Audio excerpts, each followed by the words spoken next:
Welcome back, everyone. So I have to admit, I have been really looking forward to the next conversation. Abraham Loeb is the Frank B. Baird Jr. Professor of Science at Harvard University and an international best-selling author. A trained physicist, Loeb is the director of the Institute for Theory and Computation within the Harvard Smithsonian Center for Astrophysics. And he also serves as the head of the Galileo Project, which is focused on systematic scientific search for evidence of extraterrestrial technological civilizations. Welcome, Avi Loeb. Thanks for having me. It's a great pleasure.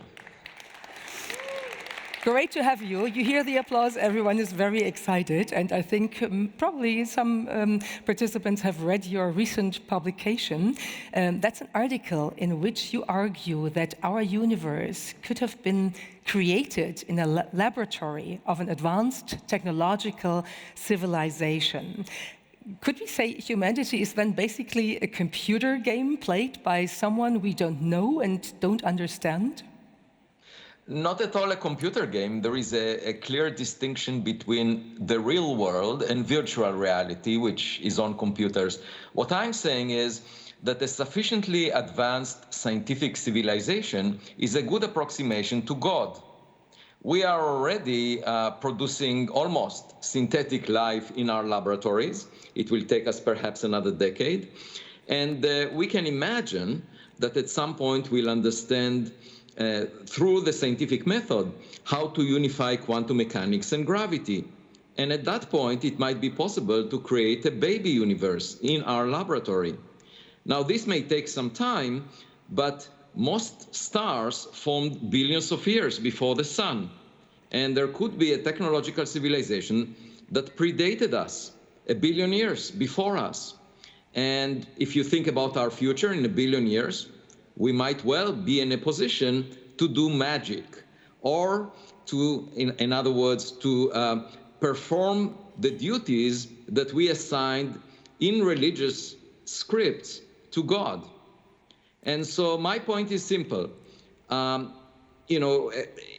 caveman that finds a cell phone would at first think that it's a rock, but could in principle examine the cell phone and press buttons on it and figure out that it's not a rock. So we can search the sky and look for equipment that looks unusual, doesn't look like a rock. We might not be able to figure it out, but it will imply that there is a smarter kid on our cosmic block. That's actually the logic deduction from what you're saying. If another technical civilization could have created us, that definitely means that we are not the smartest kids on the block in our universe. So that's kind of a, well, narcissistic wound for humanity. What can you offer as a consolation for that? Right. So I think, we as conscious beings are getting a lot of information about ourselves first. And therefore, we get attached to ourselves. And we keep following our ego. So we tell ourselves we are the center of the universe, we are the smartest, we are privileged.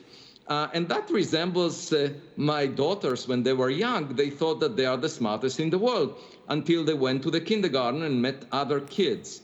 And in my view, the second phase of becoming conscious is not conscious of yourself, but of your environment, of the fact that you are just one small piece in this bigger scene. And in fact, there could be others that are better than you are. And we refuse to admit that. After realizing that we are not at the center of the universe, we kept saying, oh, maybe the Earth-Sun system is privileged. By now we know that half of the sun-like stars have a planet the size of the Earth, roughly at the same separation. We are not privileged at all. And many scientists still maintain the view that as intelligent beings we are privileged. Of course, that flatters our ego. And we could search for primitive life, like microbes on the surface of Mars. But just imagine if the Perseverance rover would bump into the wreckage of a spaceship that represents technologies far more advanced than we possess. It will be a blow to our ego. So my point is, let's start from zero. Let's basically say anything we see around us is sort of typical. We are in the middle of the class of intelligent civilizations out there. You know, I tell my students on the first day of class, usually, half of you are below the median, because that's how the median is defined in statistics. There is no way to escape from that verdict, because in any class, half of the students are below the median. And they have a problem with that, because all of them want to belong to the top few percent. But as a civilization, I say, let's assume that we are in the middle of the distribution and that something more advanced than us existed 1 billion years ago. And we don't need to argue about this. It's not a philosophical question. Let's just search the sky. Let's put funds into this search. And for some reason, it's pushed outside of the mainstream right now, but I'm trying to bring it into the mainstream of science. So what I really liked about your answer now is that we kind of need more meta-consciousness in this huge universal kindergarten we are all in at the moment. That's a really nice metaphor. I wanted to get back to one more aspect you were mentioning in your first answer, because you talked about God. And your theory unifies the religious notion of creation with the secular notion of quantum gravity. So when I try to consider that, I wonder what happened to the various versions of God our human civilization tends to believe in. And did you even get something like death threat for what you're proposing? Not at all. I was actually attending a forum in the Washington National Cathedral, and I was speaking with two reverends, two religious authorities about this subject. And they actually was very embracing to this notion. And I should say that I get more positive feedback from religious people than from secular scientists, which is surprising. But in that forum that I attended, another panelist was Jeff Bezos of Blue Origins and Amazon. And he was talking about space tourism and sending 1 million people or maybe even 1 trillion people to space. And he was thinking about the commercial benefits. And I thought to myself, you know, there is no commercial business plan to get out of the solar system. You cannot imagine making a profit out of getting outside of the solar system. The only reason to do that would be spirituality, some aspiration for something bigger than money. And, you know, to me, exploration of space and spirituality are connected. I like that a lot. Spirituality, I still think that might be one reason. The other reason might be, well, self-imposture, because we have to prove, or a specific person has to prove that he or she could do it. Right. Yeah. So the one thing I learned over several decades of doing astronomy, practicing as a scientist, is a sense of modesty. And when you are modest, you basically say, I will follow whatever the evidence shows. I don't know the answer in advance. And also, you know, I'm not at the center of the stage. I'm not at the center of the universe. You know, we just came to the scene, to this play, or cosmic play, at the end. The universe started 13.8 billion years ago. We are certainly not the main characters in this play, and we better search if there are other actors out there. And when you start from this point of view of modesty, then you are allowing yourself to learn something new. But you know, a lot of my colleagues are basically saying, we can forecast everything we find based on what we already know. We are experts. They give each other awards and honors, and that flatters their ego, and they get a lot of likes on Twitter. But it doesn't necessarily advance our knowledge. And we know that because 4 centuries ago, the philosophers argued the sun moves around the earth. And they refused to look through Galileo's telescope because they knew the answer in advance. And nowadays, when we launch space missions, nobody remembers those philosophers. We only remember Galileo because we have to calculate the trajectory of the spacecraft based on the motion of the Earth around the sun. There is no doubt that the Earth moves around the sun. So reality is whatever it is. It doesn't require a lot of likes on Twitter. It's irrelevant what people think and what people force each other to think. So let's dive a little bit deeper into what your theory entails. So it could mean that our life's purpose could have been defined by an extraterrestrial technological civilization. And if so, what was that purpose, and have we fulfilled the expectations that some alien civilization has put on us? Well, based on the response to my book from the scientific community, I would say the aliens must be disappointed with the experiment, because we haven't demonstrated that we are very intelligent, because a lot of people still argue, you know, we need extraordinary evidence before even engaging in this discussion that there might be equipment out there. I talk in my book about one object, that the first one that we found from outside the solar system, that didn't look like a typical comet or an asteroid. And I suggested that it might be artificial. And a lot of my colleagues resisted that. One of them even said, this object is so weird, I wish it never existed, because it threatens, again, the ego of the experts, so to speak, to admit that there is something in reality that they don't fully understand. But I am acting to any new evidence just like a kid. You know, I'm trying to figure out the world. I don't see it as a blow to my ego if reality ends up being different than my preconceptions. And I think it's the most important question that we can address. You know, are we alone? Are we the smartest kid on the block? Probably not. And my point is, you know, how can the science in the 21st century ignore this question when the public cares so much about it? And the government, by the way, as well. The government released a report, I mean, from the Director of National Intelligence to Congress, the US Congress, admitting that it doesn't understand objects flying above in the sky, and it wants more scientific inquiry into it. And actually this week, the Congress decided to establish an office in government that will look into the data that was collected so far. So I think the government and the public have their hearts in the right place. They are curious. It's just that mainstream scientists appear to behave just like the church did during the days of Galileo.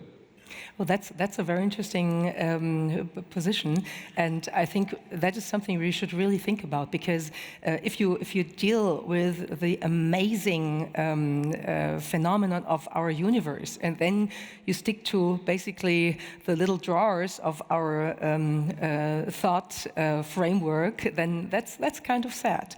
And it's also related to you arguing that the idea of humanity having been created in an alien lab would assign new meaning to the existence of humanity.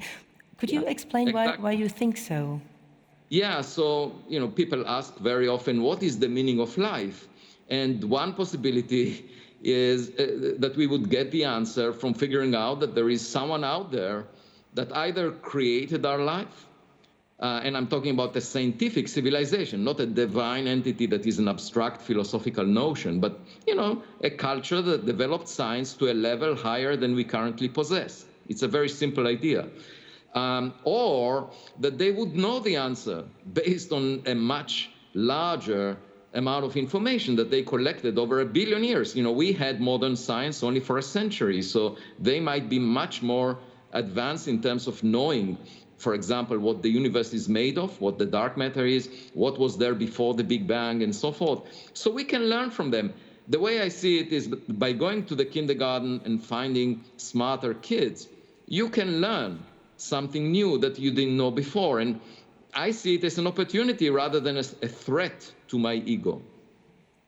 So we have one question from our audience in the chat I would like to extend to you. Katharina asks if you could elaborate on why your fascinating research, or whether your fascinating research shows why we are here expressively, and if there could be some sort of experiment as a reason that humanity appeared, maybe even unintentionally. Yeah, conceptually, it's possible to imagine such an experiment and such an understanding. But at the moment, a few months ago, I established the first scientific project that is aimed, the Galileo Project, that is aimed to look for equipment from other civilizations that may be floating in space within the orbit of the Earth around the sun, or maybe closer to us in the atmosphere of the Earth. And it's really the very first time that a group of scientists decided to build telescope systems, observatories, that would monitor the sky or chase an object like the one I mentioned before that is discussed in my book, Extraterrestrial, that whose nature is unclear. If we, they often say a picture is worth 1,000 words. In my case, a picture is worth 66,000 words, the number of words in my book. If I had a megapixel image of this strange object, I wouldn't need to write the book. We would know if it has screws or bolts or buttons that we can press versus a rock of a type that we have never seen before. We have often heard Elon Musk talking about that we are all part of some elaborate simulation. How would you distinguish your theoretical approach from what he is talking about? Right, so a simulation is information that is kept on the computer. It's not reality, okay? And the way to think of this is that people that have to struggle for making a living, that have to go to the bank and check how much money they have in their bank account, know that there is something to reality that is different from your thoughts, your ideas. And perhaps someone that has enough money that doesn't need to worry about going to the bank can think that we live in a simulation because reality doesn't bite that person. I think there is a clear distinction between imagined reality, virtual reality, and reality itself, which we can experiment with, which we can test and check. And it's a very different concept to do something in the laboratory, in an experiment, and to do it on the computer. These are completely different things. And of course, you can put goggles on your eyes, the way that Mark Zuckerberg is envisioning with Meta, and imagine some virtual reality in which you get anything you want, but that will not get you what you want in the reality that we live in. It will just be in your mind. It will not be the shared reality of all of us. And the clear distinction is evident, for example, from the Ponzi scheme of Bernie Madoff that promised beautiful things to people. They believed him, gave him the money, and when they asked for their money back, he couldn't deliver. So that was clear that when you do the experiment, you can realize if what he was talking about is real or not and decide whether to put the person in jail. You talked about the Galileo project before, your heading, and the project is looking for technologically enhanced or advanced civilizations. So technology always seems to be a very important role as it gives civilizations the possibility to evolve in a way. How is, in general, technology entangled with the lifespan of a civilization, especially of humanity? Yeah, that's an excellent question. So, we envisioned ourselves going out of this Earth into space in the form of astronauts for many decades now. And unfortunately, humans were selected by Darwinian evolution to survive on the surface of this rock. We were not designed to survive in the hazardous conditions of space where you have energetic particles that could destroy a significant fraction of the brain cells in our head, within a few years. So my view is we should be proud of systems that we produce, technological systems. For example, artificial intelligence is now used to drive cars. And in the future, we can imagine astronauts that are equipped with artificial intelligence, not natural intelligence.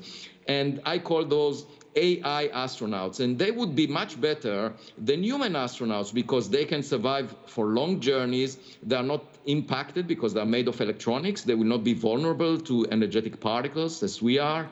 And we should be proud of our technological kids. We can train them early on to do what we want and send them to space. I call that AI astronauts. And when we can envision that, it means that someone else that was at our phase maybe 1 billion years ago may have already done that.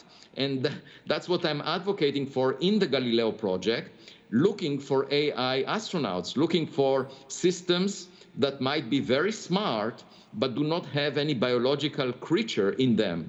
And that's what I think is the most likely scenario for an encounter in the future. And obviously, we call it the Galileo Project because we want to find the answer by looking through our telescopes. We don't want to repeat the mistake of the philosophers 4 centuries ago. Well, AI astronauts, that's really a perspective. I have another excellent question from our audience. Alice wants to know, do you think, Avi, that the answer to our origin is already encoded in our conscious or subconscious mind, and can it be retrieved? Well, everything is possible. Some people suggested perhaps our DNA has some information encoded about where we came from, or consciousness is not fully understood.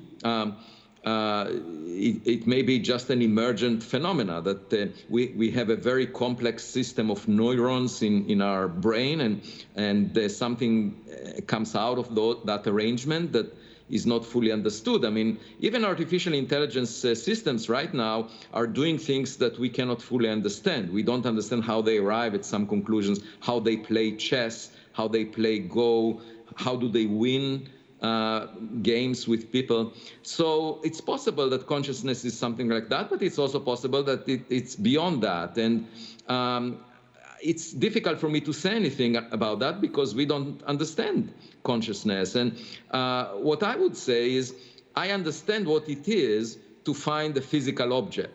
You know, this is something we can all understand. And we should follow that track where, you know, it's just like going through a path that was not taken and there is low-hanging fruit.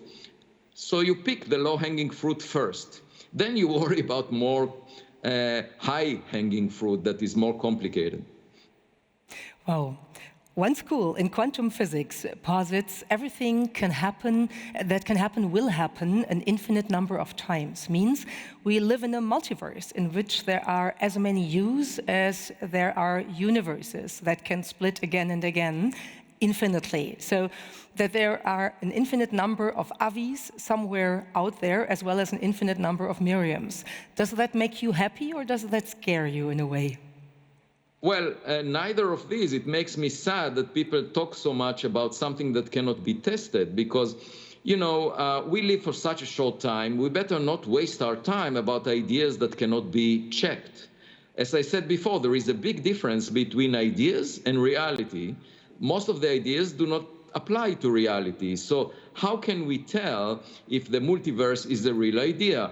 Only if it has a testable prediction that, you know, if everything is possible, then you can't test it because everything is possible. So whatever you find is possible. And to me, that sounds worse than a belief in some abstract entity that, you know, that some cults have. I mean, because here are scientists arguing that there might be something that we can never figure whether it exists. And that should not be part of science. You know, science should be focused on things that we can demonstrate that they are real. Otherwise, it will not represent knowledge. It's just wishful thinking. You can think this and you can think that. And it's also a recipe for being lazy, because suppose your child comes back from school and says, I got a bad grade today, but don't worry because in another part of the multiverse, there is a child just like me that got a good grade. You know, that's an opportunity for people to feel lazy.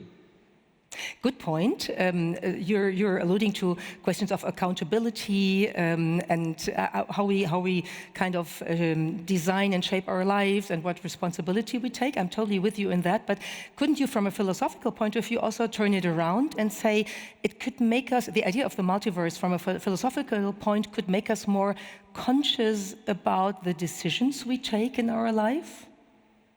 No, I would say the decisions we make in our life should be shaped by what we know to be real, rather than what we assume that might be out there. Because what you know that is real, you know, can help you build on it. For example, if we know for real that the Earth moves around the sun, we can have space missions based on that. But if we imagine that the sun moves around the Earth, you will never be able to launch a spacecraft that will go in the right direction because your model is wrong. And I think that knowing reality has a great advantage, irrespective whether it flatters us or not. You know, 1,000 years ago, there were people arguing that the human body should not be dissected, that anatomy should be forbidden, because people were saying the human body has a soul inside, and if you were to dissect it, you will hurt the soul. And my point is, if scientists would say, you know, this is a controversial subject, some people talk about the soul, let's argue about it first, and they wouldn't operate humans, where would modern medicine be today? So I think that learning about reality by operating the human body and finding out what's inside without worrying about the concept of a soul or other hypotheses, just checking, you know, reality, gives us a great benefit, because once we understand what the human body is made of, then we can repair it. Then we can design medicine. Then we can invent mRNA vaccine to the COVID-19 pandemic. You know, so I think that whenever you understand, it's just like going into, coming into a house and not noticing that the door has a lock. But just banging your head on the door or imagining what's on the other side is not a good idea. The best idea is to figure out how the lock works and open it. And the same is true of science. Science opens to us the reality that we live in. It allows us to understand it better so that we can open the lock of our understanding of the meaning of reality, and then we can use it to our advantage. So once you can open the lock, you can use it in technology. Okay, I think that was a very clarifying answer to show the different perspectives, and the scientific perspective, of course, is a totally different one than the philosophic one that I tried out. I would still like, as the ending of our conversation, try to prompt you with an adaptation of the poem by Robert Frost. You just talked about A Path Not Taken, and the famous poem of The Road Not Taken from 1915 goes in that quote, "Two roads diverged in a wood, and I took the one less traveled by." That's basically the scientific approach you're taking in trying to explain to us what could be other explanations for our existence. Now, if I change that from a multiverse perspective, I could say a universe split into two, and I traveled on in both of them, and you say that's basically not possible. Right? No, I want to, you know, I jog every morning at 5 a.m. and I really enjoy nature the way it is. I don't imagine nature to be something else. I don't want it to be something else. You know, in love, it's often said that if you really love someone, you want to know everything about that someone. You don't want to imagine that someone is being different than the someone in reality is. True love is understanding all the details of the subject of your love. And so if you care about reality, you want to understand all the details about it. And that should be true for religious people. If they want to appreciate what God did, they should become scientists, because that's the best way to understand the subtleties, all the details of reality. And, you know, Frost also said that taking the road not taken made all the difference for him. For me, there is another advantage, which is very practical. If you take a road that nobody else took, there might be a lot of low-hanging fruit that nobody picked up because nobody took that road. So I'm trying to pick up that low-hanging fruit. That's very nice. And I also really like that you alluded to love. We had that in the quantum world realm we have been discussing for 1.5 days quite often, interestingly enough. And knowing everything about a person you love is probably something we desire, but maybe with the addition of admiring some of the little secrets that might be left in every human and the world around us. Thank you so much, Avi. That was a wonderful conversation. I really enjoyed it. Thank you for taking the time. My pleasure. Thank you for hosting me.